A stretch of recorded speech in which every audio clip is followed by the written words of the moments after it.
نعم بسم الله السلام عليكم ورحمة الله وبركاته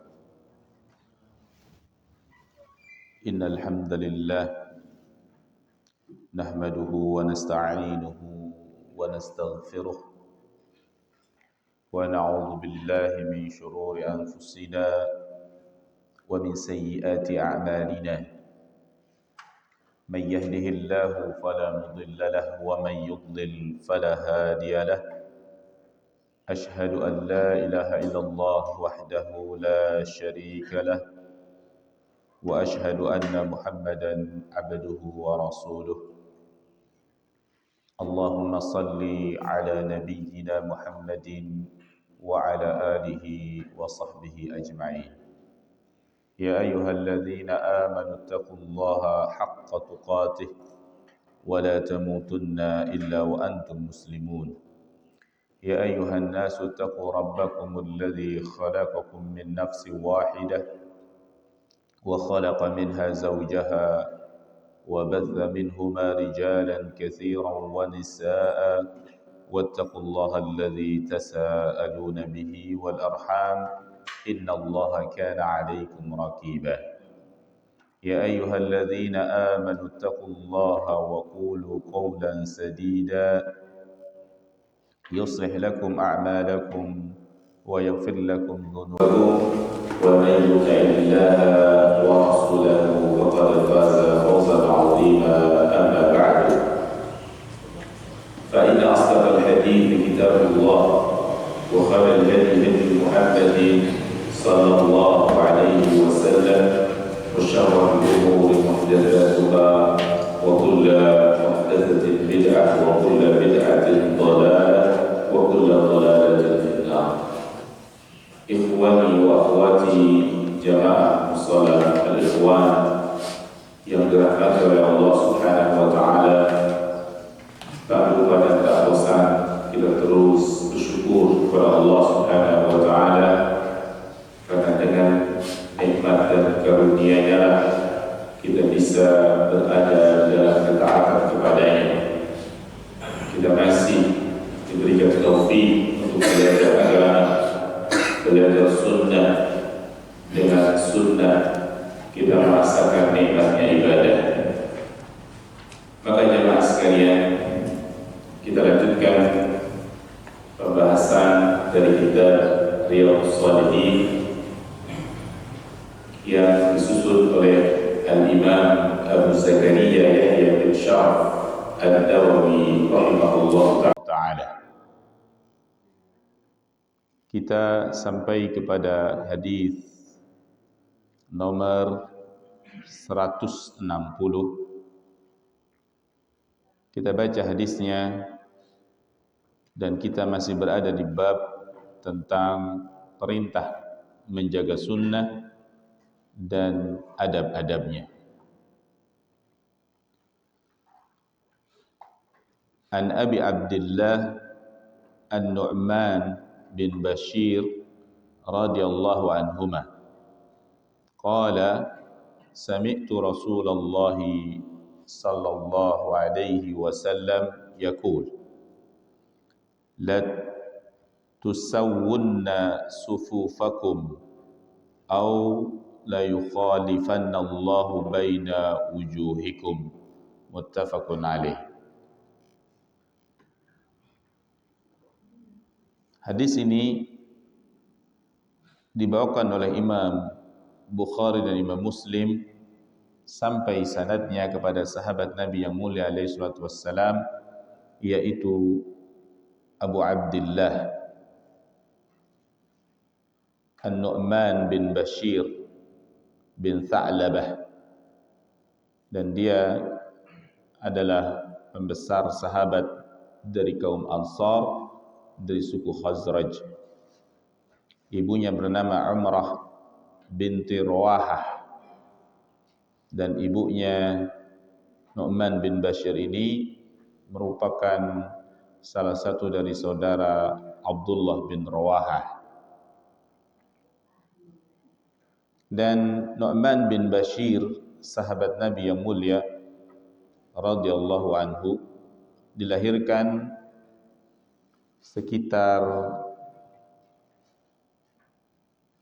8 tahun ya sebelum wafatnya Nabi sallallahu alaihi wasallam.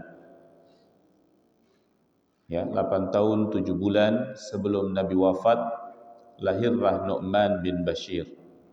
Dan beliau seletingan dengan Abdullah bin Zubair. Abdullah bin Zubair pernah berkata, akbaru minni bisittati ashhur. Nu'man bin Bashir itu lebih tua dariku 6 bulan. Dan Nu'man bin Bashir adalah bayi pertama yang lahir dari kalangan Ansar setelah hijrahnya Nabi sallallahu alaihi wasallam. Ya. Bapaknya merupakan sahabat dan beliau memiliki kunyah Abu Abdullah, dan beliau Nu'man bin Bashir radhiyallahu anhu terkenal dengan sahabat yang keriman, memiliki akhlak yang mulia, jawadan, orang yang dermawan, syairan, ahli syair, dan juga syuja'an, orang yang pemberani. Beliaulah profil Nu'man bin Bashir yang menyampaikan hadis ini. Radhiyallahu anhuma, semoga Allah meridhoi mereka, Nu'man dan ayahnya Bashir. Qala, dia berkata, sami'tu Rasulullah, aku pernah mendengar Rasulullah sallallahu alaihi wasallam yaqul, dia berkata, la tusawwunna sufufakum. Kata Nabi mengatakan sabdanya dengan menggunakan lam taukid yang artinya benar-benar. Hendaklah kalian meluruskan sufufakum, saf-saf kalian. Au la yukhalifannallahu baina wujuhikum, atau niscaya Allah azza wa jalla akan merubah wajah-wajah kalian. Hadis ini diriwayatkan oleh Imam Bukhari dan Imam Muslim. Dan di dalam riwayat Muslim, dahulu Rasulullah sallallahu alaihi wasallam pernah meluruskan saf. Maksudnya saf di sini adalah saf di dalam salat. Sampai ka'annama yaswi biha al-qidah. Sampai dia itu meluruskan barisan itu seperti anak panah, lurus. Ya. Kalau anak panah itu tidak lurus alias bengkok, maka anak panah tidak bisa melesat dengan baik. Maka lurus. Begitulah barisan kaum muslimin di dalam salat. Hatta ra'ana, sampai aku melihat dan aku paham. Qad aqalna anhu, aku paham. Summa kharaja yauman, kemudian aku keluar, kemudian Nabi keluar pada suatu hari. Ini riwayat Imam Muslim. Faqama, dan Nabi berdiri, maksudnya ingin mengimami kaum muslimin. Hatta kada an yukabbira, sampai hampir-hampir dia bertakbir. Jadi mau salat berjamaah, Nabi sebagai imam hampir-hampir mau takbir setelah dikumandangkan iqamah. Fara'a rajulan, maka Nabi melihat seseorang laki-laki, badiyan sadruhu, menonjol dadanya.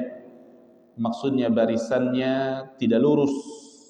Ada dada salah seorang sahabat menonjol, lebih maju dibandingkan dengan sahabat yang lain.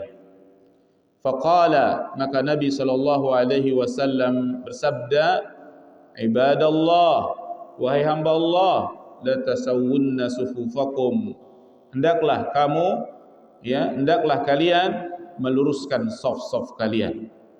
Au la yukhalifannallahu baina wujuhikum, atau Allah Subhanahu wa taala benar-benar akan merubah di antara wajah-wajah kalian.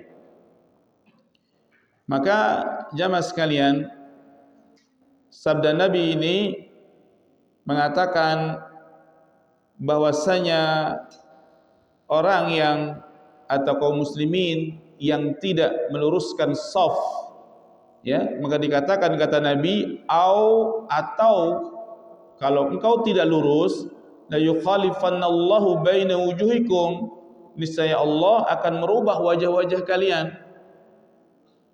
Berarti ini merupakan ancaman dari Nabi sallallahu alaihi wasallam bagi kaum muslimin yang tidak meluruskan shaf di dalam salat. Adapun dalam masalah ini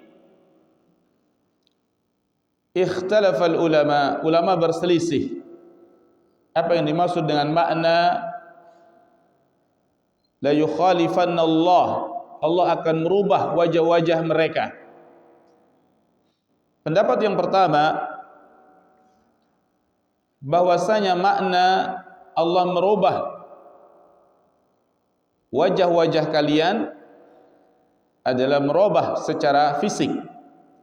Bisa saja Allah merubah keadaan fisik seseorang, wajahnya, sebagaimana Allah merubah orang-orang Yahudi menjadi seekor kera, sebagaimana Allah Subhanahu wa taala berfirman, "Kunu qiradatan khasi'in." Jadilah engkau kera. Jadi mereka dirubah menjadi kera. Ini makna yang pertama menurut sebagian para ulama. Adapun sebagian ulama yang lain berpendapat yang dimaksud dengan Allah merubah wajah-wajah mereka karena tidak lurus di dalam shaf dalam salat adalah perubahan secara maknawi. Adapun yang dimaksud dengan merubah wajah-wajah kalian adalah merubah hati-hati kalian. Ya, artinya hati kalian bercerai, hati kalian tidak bersatu. Wa hadza tafsir, dan tafsir ini ashah, lebih benar. Karena ada riwayat atau ada hadis, ya, dari sebagian lafaz dari hadis yang lain, Nabi mengatakan la yukhalifannallahu baina qulubikum. Kalimat qulubikum, ya, menafsirkan hadis yang lain, yang dimaksud dengan wajah di sini adalah hati-hati kalian. Jadi Allah Subhanahu wa taala akan mencerai-beraikan hati-hati kaum muslimin sebagai konsekuensi jika shafnya tidak lurus. Ya, jadi Nabi sallallahu alaihi wasallam memerintahkan untuk meluruskan shaf di dalam salat karena efek daripada meluruskan fisik akan berimbas kepada lurusnya hati-hati kaum muslimin. Maksudnya ini adalah akan mengantarkan kepada persatuan. Dan sebaliknya, jika tidak lurus shaf salatnya, bengkok, tidak rapat, maka ini akan menjadikan hati-hati kaum muslimin tidak bersatu. Dan ini merupakan ancaman. Berarti sesuatu yang diancam oleh Allah Subhanahu wa taala perbuatannya, maka perbuatan tersebut, ya, hukumnya adalah wajib. Maka jamaah sekalian, dari hadis ini kita bisa mengambil fawaid atau pelajaran yang pertama, wajibnya meluruskan shaf di dalam salat. Ini Nabi yang memerintahkannya, dan Nabi memberikan perhatian yang besar, ya, bahwasanya wajib atas setiap mukmin yang bermakmum untuk meluruskan shaf-shaf mereka. Dan apabila mereka melakukan hal demikian, niscaya menghindari diri mereka dari akibat, dari uqubah, dari azab Allah, wal iyadzu billah. Berarti karena diancam oleh Allah Azza wa Jalla bagi orang yang tidak meluruskan shaf, maka wajib bagi kita, bagi makmum, untuk meluruskan shaf.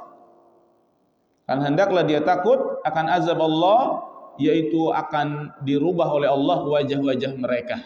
Maksudnya akan dicerai-beraikan persatuan kaum muslimin. Ini faidah yang pertama. Faidah yang kedua dari hadis ini, maka demikian juga wajib atas seorang imam. Ini perhatian untuk seorang imam. Imam salat dan memiliki kewajiban, tanggung jawab yang berat di hadapan Allah, yaitu dia melihat shaf, melihat, memperhatikan shaf makmumnya. Apabila dia mendapati pada barisan shaf tersebut ada yang bengkok, atau ada sebagian yang maju, atau ada sebagian yang lebih mundur, nabbahu ala dzalik, hendaklah para imam ini mengingatkan mereka, disuruh luruskan, disuruh luruskan. Dan ini perintah Nabi sallallahu alaihi wasallam.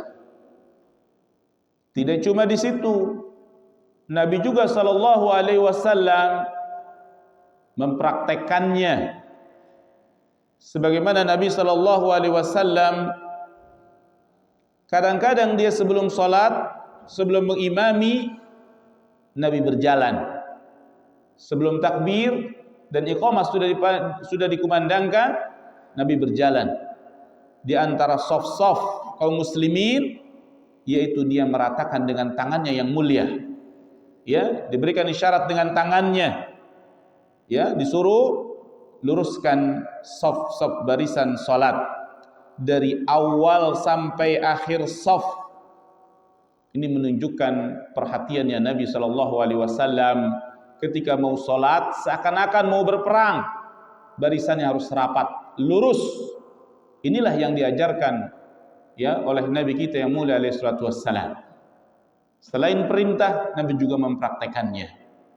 Dan ini diikuti, ya, diikuti oleh sahabat selanjutnya, yaitu oleh sahabat Umar ibn Khattab, Khulafaur Rasyidin. Ketika kaum muslimin sudah banyak, gak mungkin dia berjalan, ya, maka Umar memerintahkan seseorang untuk memeriksa saf. Safnya diperiksa. Ya, ketika laki-laki tersebut mengatakan safnya sudah lurus, maka baru imam tersebut takbir. Demikian juga diikuti oleh Utsman ibn Affan, menyuruh ya seseorang untuk meluruskan saf. Ketika sudah lurus semuanya, maka barulah dimulai salat. Maka ini merupakan sunnah Nabi sallallahu alaihi wasallam, meluruskan dan merafatkan saf. Maka dari hadis ini bisa kita ambil dalil bahwasanya barisan itu harus sejajar, lurus. Ya, apabila ada imam dan makmum berdua saja. Ya, inilah pendapat ulama yang menguatkan. Di sini menjadi dalil ulama yang menguatkan bahwasanya jika seseorang ini bermakmum kepada seorang imam dan makmumnya cuma sendirian, maka di mana barisannya? Barisannya sejajar dengan imam, tidak maju atau si makmum tidak mundur sedikit, melainkan sejajar. Ya, ini menjadi dalil karena memang wajibnya kita disuruh meluruskan shaf. Kemudian jamaah sekalian, faidah yang kelima yang bisa kita ambil dari hadis ini, yaitu bolehnya seseorang itu berbicara di antara iqamah dan masuknya salat. Maksudnya takbir al-ihram.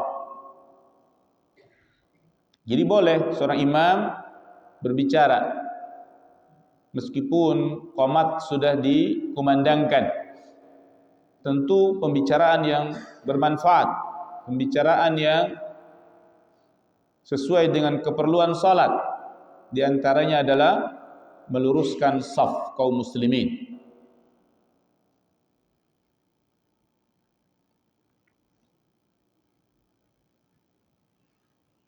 Yang keenam, faedah yang keenam, wajibnya seorang makmum untuk mengikuti perintah imam. Karena imam diwajibkan untuk memerintahkan makmum untuk meluruskan saf. Dan makmum wajib mengikuti imam. Karena meluruskan saf merupakan bagusnya salat atau kesempurnaan salat. Dan di antara kesempurnaan salat adalah mengikuti imam. Ketika imam mengatakan sawu sufufakum, luruskan saf-saf kalian, maka kita memberikan perhatian kepada perintah imam. Kita ikuti, kita periksa diri kita, ya, apakah sudah lurus safnya ataukah belum.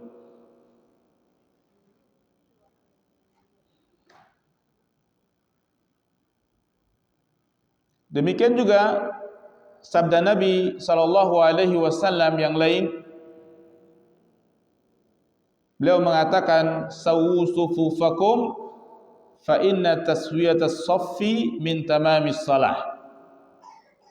Luruskan saf-saf kalian. Fa inna taswiyatas saffi min tamamis salah. Karena sesungguhnya meluruskan saf, lurusnya saf merupakan kesempurnaan salat.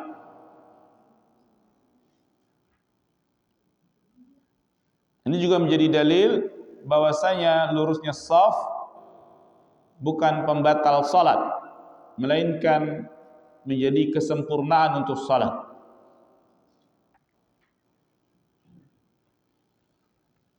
Dalam sabda Nabi yang lain, sawu sufufakum fa inna taswiyatas sufuf min iqamatis salah.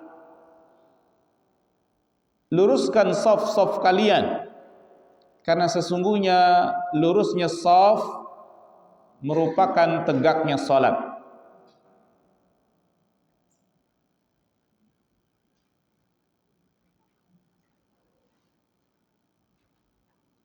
Maka di antara tidak lurusnya saf ada larangan dari Nabi sallallahu alaihi wasallam untuk salat di antara tiang-tiang.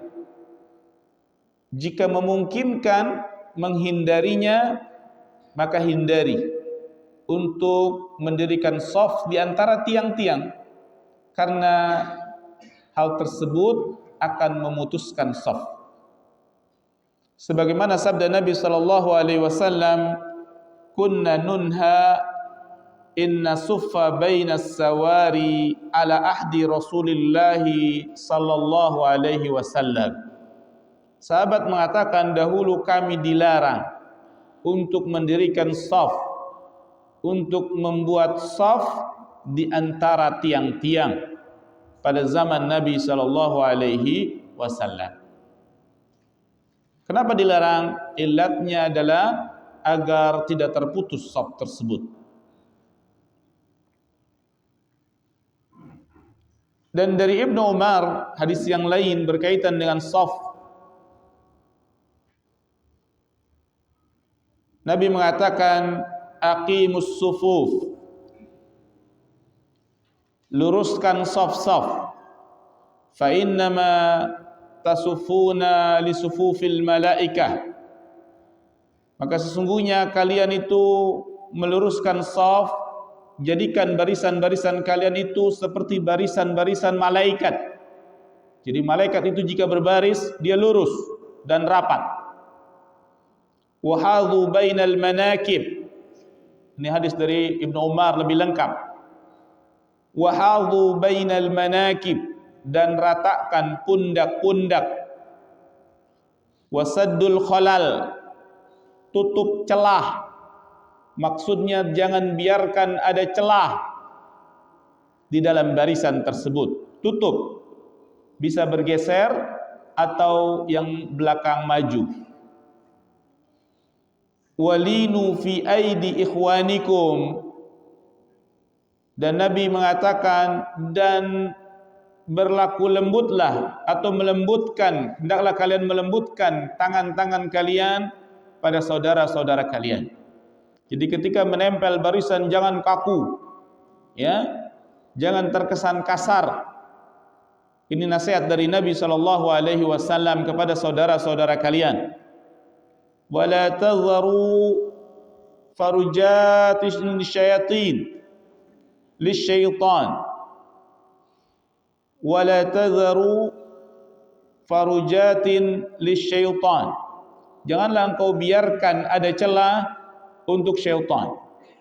Ini Nabi yang mengatakan, jangan biarkan ada celah untuk syaitan. Maksudnya barisannya kosong, tidak rapat, maka ini merupakan celah untuk syaitan.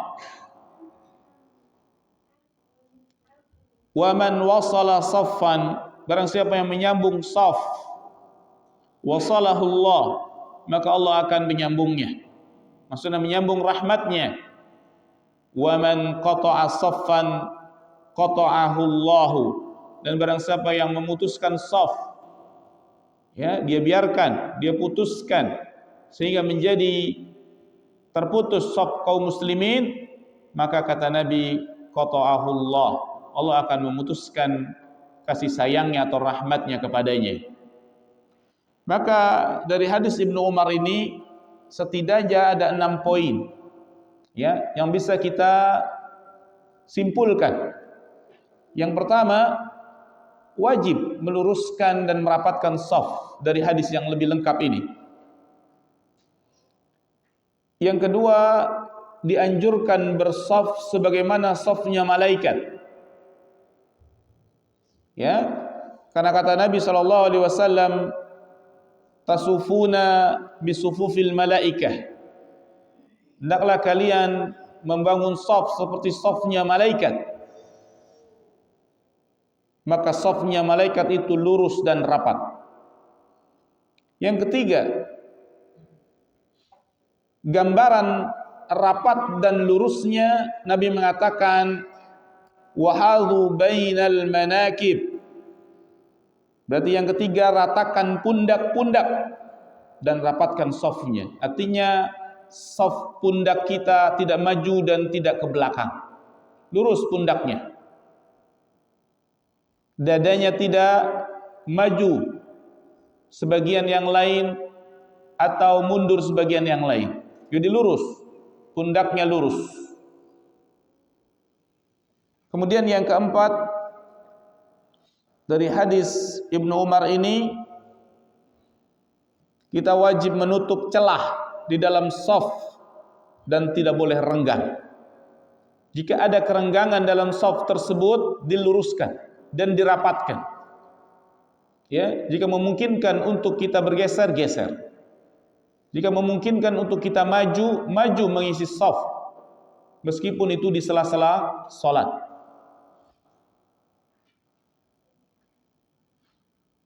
Yang kelima dari hadis ini, janganlah kalian meninggalkan celah-celah bagi syaitan. Ya, dan ini kabar dari Nabi SAW, kita imani. Ya, jangan dijadikan candaan dengan mengatakan bahwasanya syaitan bisa masuk lewat selangkangan. Dari mana kata-kata ini?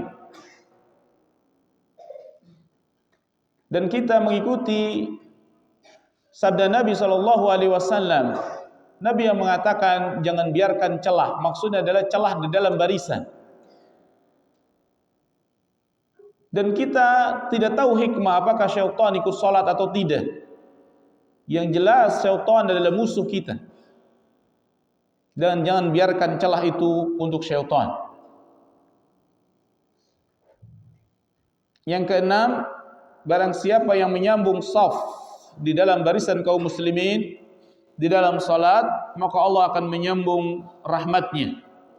Dan sebaliknya, jika seseorang sengaja memutuskan shaf, maka Allah Subhanahu wa taala akan memutus rahmatnya untuknya.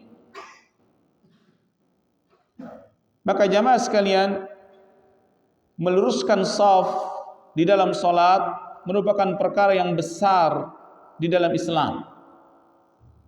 Karena salat merupakan tiang agama, dan tiang itu tidak tegak, tidak sempurna kecuali dengan meluruskan shaf. Karena meluruskan shaf merupakan kesempurnaan salat. Dan Nabi SAW di banyak hadisnya, bahkan hadis ini merupakan hadis qaul, perkataan Nabi, dan juga perbuatan Nabi. Banyak riwayat-riwayat yang menceritakan tentang Nabi meluruskan shaf di dalam salatnya. Karena Nabi memberikan perhatian yang besar di dalam masalah ini. Dan banyak manfaatnya. Di antara manfaat meluruskan shaf yaitu merapatkan dan meluruskan shaf merupakan perintah dari Rasul sallallahu alaihi wasallam. Jadi kita merapatkan shaf ini karena perintah dari Nabi yang mulia alaihi salatu wassalam. Lurus dan rapat. Karena lurus dan rapatnya menunjukkan ukhuwah kaum muslimin, kecintaan kaum muslimin kepada sebagian yang lain ditunjukkan dengan rapat dan lurusnya barisan di dalam salat.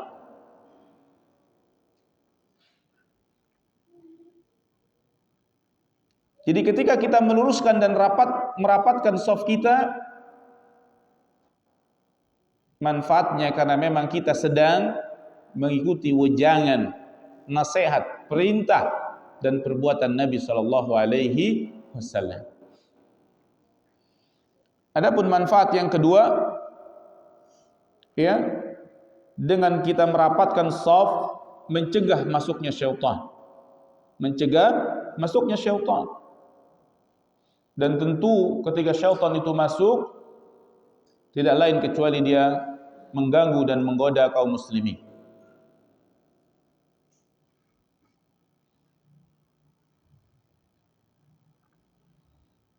Manfaat berikutnya, ketika kita meluruskan shaf dan merapatkan shaf, berarti kita mengumpulkan hati. Pada dasarnya kita meluruskan hati, sehingga hati-hati kaum muslimin tidak berselisih antara satu dan yang lainnya. Karena tubuhnya menempel antara satu dengan yang lain. Ya, ada rasa kasih sayang dan cinta atas sesama kaum muslimin. Karena itulah yang memang diajarkan oleh syariat kita, mencintai saudara kita. Maka ini manfaatnya.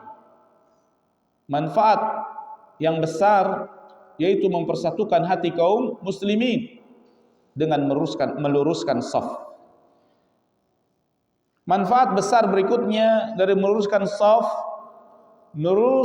ini merupakan kesempurnaan daripada salat. Tentu kita menginginkan kesempurnaan dalam ibadah. Maka di antara kesempurnaan salat berjamaah adalah lurus dan rapatnya shaf. Maka berikan perhatian yang besar kepada hal ini. Kemudian manfaat besar lainnya, merapatkan dan meluruskan shaf merupakan perbuatan para sahabat. Dan para sahabat adalah orang-orang yang dijamin masuk surga.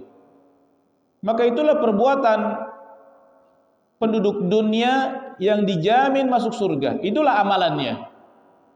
Maka jika kita ingin masuk surga seperti mereka, maka ikuti amalan mereka. Di antara amalan mereka adalah memperhatikan shaf-shaf mereka di dalam salat.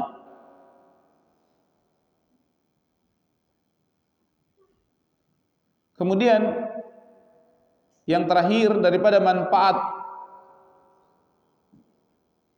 meluruskan dan merapatkan shaf adalah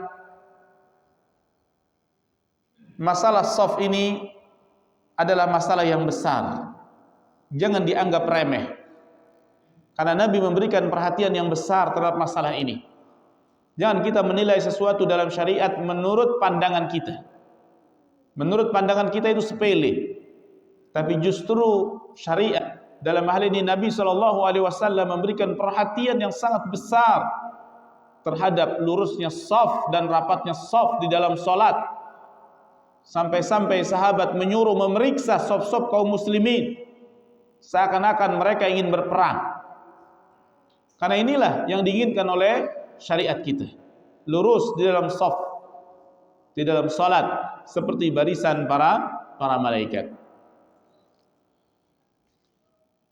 Ya, inilah makna yang bisa dijelaskan berkaitan dengan hadis dari Abdullah bin Nu'man, Abu Abdillah An-Nu'man bin Bashir ini. Maka jamaah sekalian, kita lanjutkan hadis berikutnya, yaitu hadis nomor 171.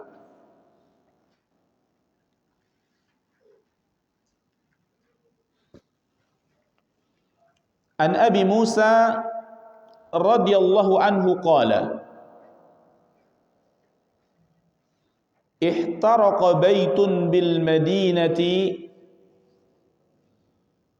ala ahlihi minal laili falamma hudditha Rasulullah sallallahu alaihi wasallam bisya'nihim qala inna hadhihi an-naru aduwwun lakum fa idza nimtum fa'atfi'uha ankum.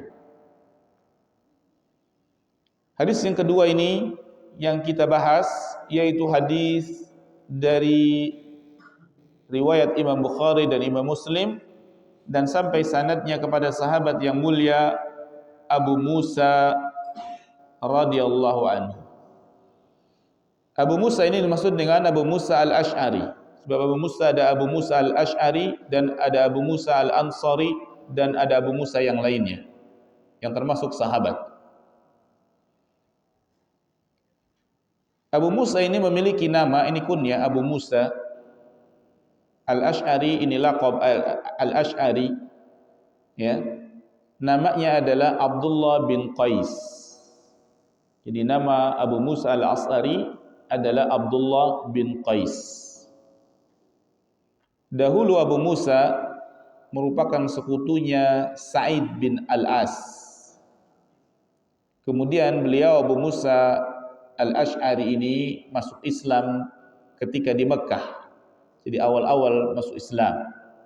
Kemudian dia hijrah dengan hijrah yang pertama, yaitu hijrah ke Habasyah. Kemudian dia datang bersama rombongan yang membawa perahu, ya, disebut dengan Ahlus Safinatain, ya, dan Rasulullah sedang di Khaybar, ya. Terjadi perang Khaybar. Dan Ash'ari, ya, ini adalah nama kakeknya, ya, nama kakeknya, ya. Namanya Al-Ash'ar, dan Al-Ash'ar itu nama tumbuhan, ya, diambil dari nama tumbuhan. Ini nisbat kepada Abu Musa Al-Ash'ari karena dia keturunan si Al-Ash'ar, ya, maka disebut, ya, Al-Ash'ari. Ibunya bernama Zaibah bin Wahab, juga termasuk sahabiah yang masuk Islam dan wafat di Madinah, ya. Dan Abu Musa Al-Ash'ari, ya, dia wafat di Kufah. Beliau berkata radhiyallahu anhu, ihtaraqa baitun bil Madinah. Terjadi kebakaran suatu rumah di kota Madinah ala ahlihi minal lail, yang menimpa penghuninya dari suatu malam. Jadi ada kebakaran di Madinah, dan kebakaran tersebut ya mencelakai orang yang punya rumah di suatu malam, artinya malam hari kejadiannya. Falamma hudditha Rasulullah sallallahu alaihi wasallam bi sya'nihim, maka ketika Nabi sallallahu alaihi wasallam, Rasulullah sallallahu alaihi wasallam diceritakan tentang keadaan mereka. Ya, jadi terjadi kebakaran, Nabi diceritakan. Maka Nabi bersabda, "Inna hadhihin naru aduwwul lakum." Maka Nabi bersabda, sesungguhnya api ini aduwwul lakum, adalah musuh bagi kalian. Fa idza nimtum, apabila kalian itu hendak tidur, fa'atfi'uha ankum, maka padamkan api tersebut dari kalian. Ya, ini hadis Nabi sallallahu alaihi wasallam ya tentang wajibnya mematikan api sebelum tidur. Ya, tentu pada zaman dahulu penerangan yang mengandalkan api, atau kita mungkin sedang memasak sebelum kita tidur, ya, maka kita matikan kompor kita. Ya, karena ini sabda Nabi sallallahu alaihi wasallam, "Inna hazihin nar aduwwul lakum." Karena sesungguhnya api ini adalah musuh bagi kalian. Fa idza nimtum, apabila kalian tidur, maka matikan atau padamkan api tersebut dari kalian. Kenapa dikatakan api tersebut musuh bagi kalian? Karena ya illat ya sabda Nabi tersebut, asbabul wurudnya adalah terjadinya kebakaran. Ya, dikatakan musuh karena api tersebut bisa menghilangkan jiwa seseorang, badan seseorang terbakar, atau bahkan harta seseorang hilang, rumahnya. Ya, ini gara-gara apa? Gara-gara api. Maka api saat itu menjadi musuh. Maka dalam hadis ini semangatnya Rasul sallallahu alaihi wasallam kepada umatnya untuk memperingatkan kebaikan di dalam masalah urusan dunia maupun di dalam masalah urusan akhirat. Maka jamaah sekalian, api ini adalah makhluk yang Allah ciptakan. Jadi Allah yang telah menciptakan api. Ya, dia bisa menyala karena ada bahan bakarnya, misalkan kayu atau pepohonan. Maka Allah Subhanahu wa taala berfirman di dalam surah Al-Waqiah, "Afara'aitumun nara allati turun, a antum ansha'tum syajarataha am nahnul munsyi'un." Apakah kalian tidak melihat tentang api? Kita disuruh muhasabah tentang api allati turun, yang dia itu menyala. Ya, turun dari kata aura, ya, mana adalah tuqidun, ya, menyala. Antum ansha'tum syajarataha am nahnul munsyi'un, dan apakah kamu tidak melihat, ya, kami telah menciptakan pepohonan, ya, apakah pohon itu tersebut tumbuh sendiri, apakah kami yang menumbuhkannya? Ya, maka tentu jawabannya Allah yang menumbuhkannya. Maka Allah yang menyalakan api. Ini merupakan pertanyaan ingkari, mengingkari bahwasanya yang menciptakan api dan tumbuh-tumbuhan adalah Allah Subhanahu wa taala. Maka api yang ada di dunia ini merupakan bagian, bahkan dikatakan 60 bagian dari api neraka. Jadi kalau kita harus membandingkan api neraka dengan api dunia, api neraka itu 59-nya 60 banding 1, 60 banding 1, ya, dari panasnya api dunia. Api dunia yang paling panas, ya, bila dibandingkan dengan api neraka jahanam, belum seberapanya. Kalau harus kita tingkatkan derajatnya mungkin, ya, 1 banding 60. 60 panasnya api neraka dan 1 perbandingan dunia. Ya. Jadi ketika Allah Subhanahu wa taala menyebutkan di neraka itu ada api, jangan kita bayangkan apinya seperti api dunia. Ya, namanya sama, hakikatnya berbeda, lebih dahsyat. Lalu jangan kita mengatakan, loh kalau begitu iblis tidak terbakar karena iblis terbuat dari api, berarti dia nyaman dong di neraka. Tidak demikian. Tidak demikian. Karena api yang digunakan untuk membakar iblis tentu derajatnya lebih besar. Dan iblis tetap terbakar. Ya.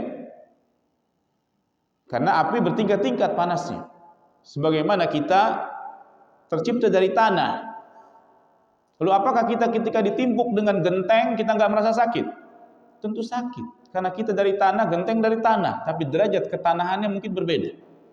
Maka demikian juga syaitan dan iblis yang tercipta dari api, dia tetap terbakar ketika berada di neraka. Karena neraka ini panasnya menyala. Ya, dan tidak bisa dibandingkan dengan hakikat api yang ada di dunia. Maka Allah Subhanahu wa taala menjadikan api ini makhluk, jika kita ingin muhasabah, dia adalah makhluk yang unik. Dan sebagai apa? Sebagai peringatan. Allah berikan api dan kita tahu api itu panas. Ya. Maka sebagian salaf dahulu, ulama terdahulu menjadikan api yang ada di dunia ini sebagai tazkiratan, sebagai pengingat. Ya, sebagai pengingat ada api di akhirat, yaitu api di neraka. Ketika dia sedang futur, ya, ulama salaf, ketika dia sedang futur dan cenderung bermaksiat kepada Allah, dia datangi api. Kemudian telunjuknya dia sedikit bakar. Ya, dia rasakan panas. Ya. Maka begitulah kira-kira rasa takut yang timbul bagaimana dengan panasnya api neraka. Ya, sebagai tazkiratan, sebagai nasihat bahwasanya api itu sangat panas, bisa membakar. Maka Allah Subhanahu wa taala berfirman, "Nahnu ja'alnaha tazkiratan." Kami yang telah menjadikan api itu sebagai tazkiratan, sebagai nasihat buat manusia. Ada makhluk yang bernama api.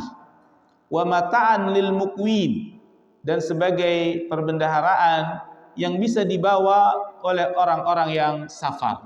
Api bisa dimanfaatkan, ya.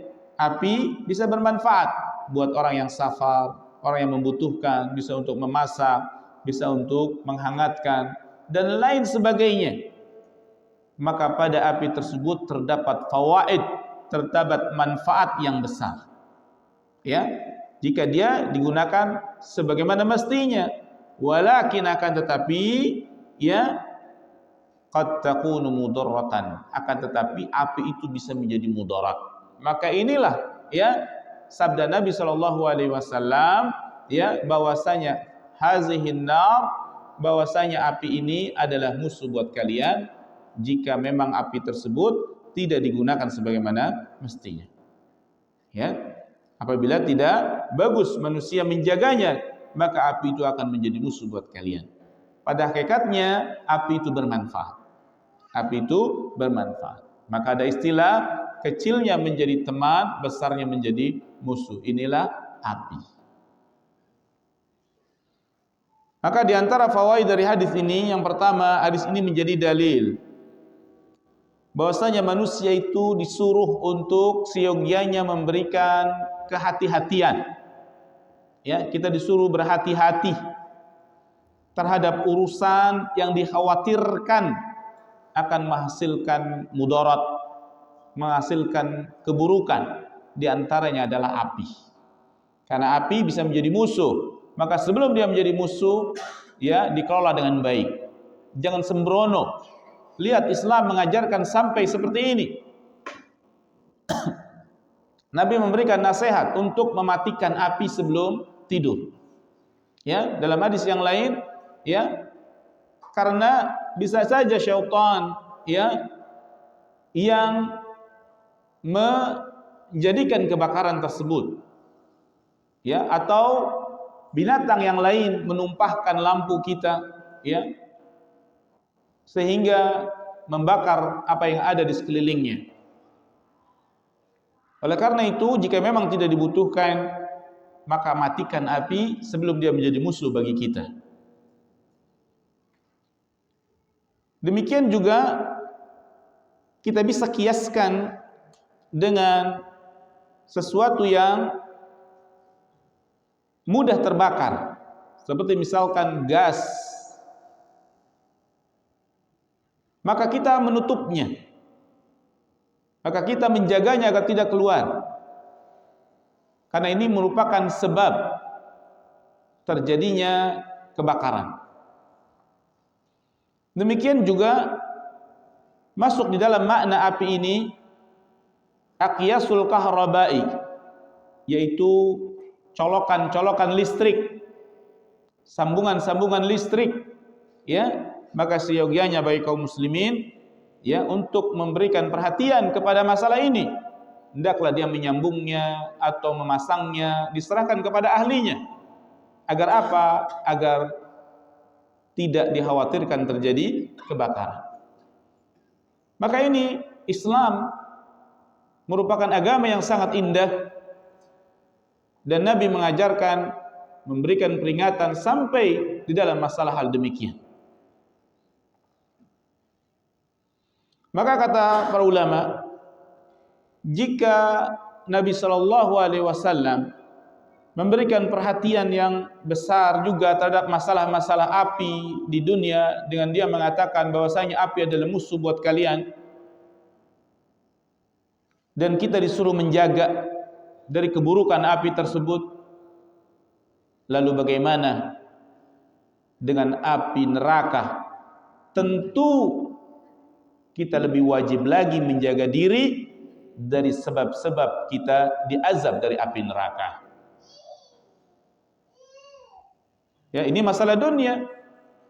Nabi tetap memberikan peringatan. Lalu tentu lebih kita memberikan perhatian yang lebih besar lagi terhadap sebab-sebab yang menyebabkan kita dibakar di api neraka. Nauzubillah, summa nauzubillah. Nah, jamaah sekalian yang terakhir, ya, dari sini kita bisa mengambil qawaid, ya. Innal wasaila biha ahkamul maqasid. Ya, ini kaidah dalam usul fiqh. Sesungguhnya al-masail, wasail, sesungguhnya wasilah itu, perantara itu memiliki hukum seperti hukum tujuan. Ya, innal wasaila biha ahkamul maqasid. Sesungguhnya wasilah, sebab-sebab itu bisa menjadi seperti hukumnya tujuan.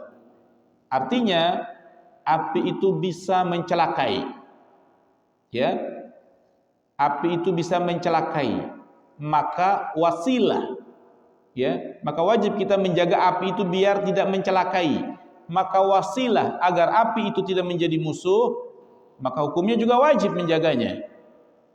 Sebagaimana salat hukumnya wajib, maka sebab sahnya salat kita berwudu, maka wudu menjadi wajib. Ini sarana.